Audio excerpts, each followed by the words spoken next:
I'm Billy from the Surrey Wildlife Trust communications team. As you know, we're trying to raise money because we're working on a plan to reintroduce beavers to Surrey. Today, we're just over the border in Sussex at Knepp Wilding Project to see how they're getting on with their beaver enclosure.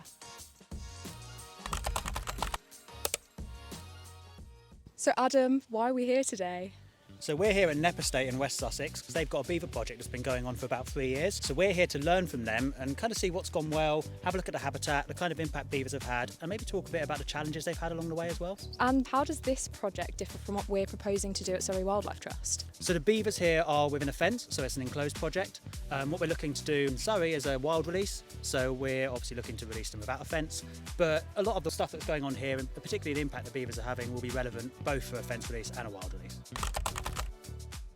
So we're lucky enough to be here with Matt Phelps, who is the lead ecologist at Knepp. Matt, how has it been going?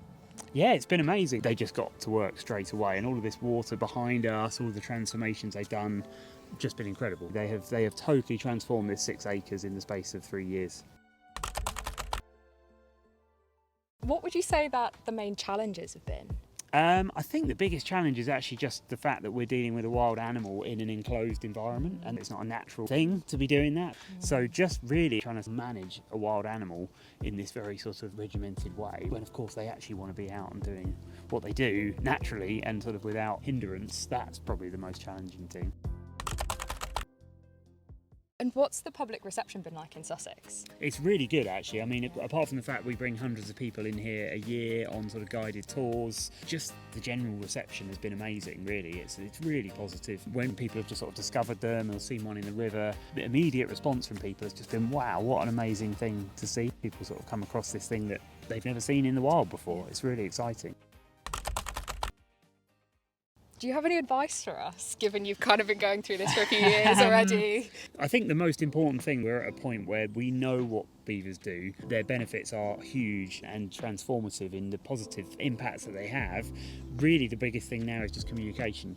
I think the biggest challenges we face now is making sure everyone is on board with what beavers do and the positive impacts. It's kind of combating some of maybe those misconceptions around beavers. Yeah. I'll be honest, when I first started looking into working with beavers several years ago, I was under the impression that when you release beavers, they flood massive areas and the impacts are really huge, and actually it's much more nuanced than that, isn't it? Yeah, it really is. I mean, if you look at this area here behind us, yes, it's an enclosed site, but it is a kind of natural fold in the landscape anyway. So even when it's absolutely at its winter maximum, it floods up to maybe where it stood, but it's never going to flood out into the wider fields. You know, there's an expansive area of water here which is doing a huge amount of good for biodiversity and drought resilience and everything else, but it's not flooding hundreds of acres. It's literally flooding the natural fold in the landscape.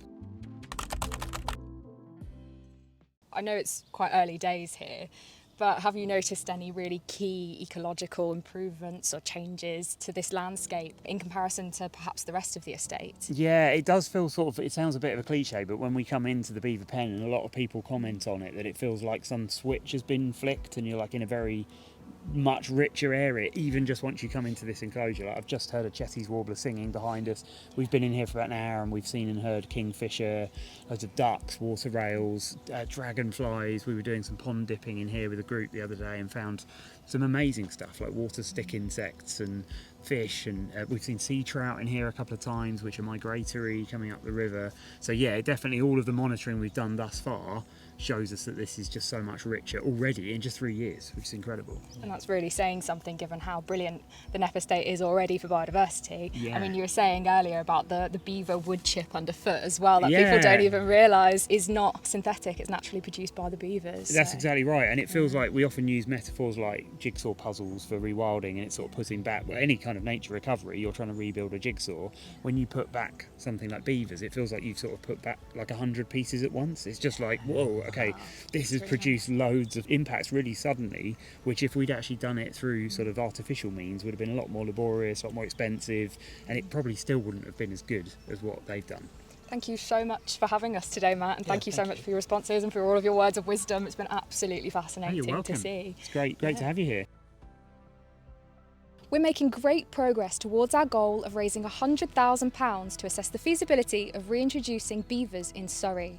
So if you can, please do help us get over the line.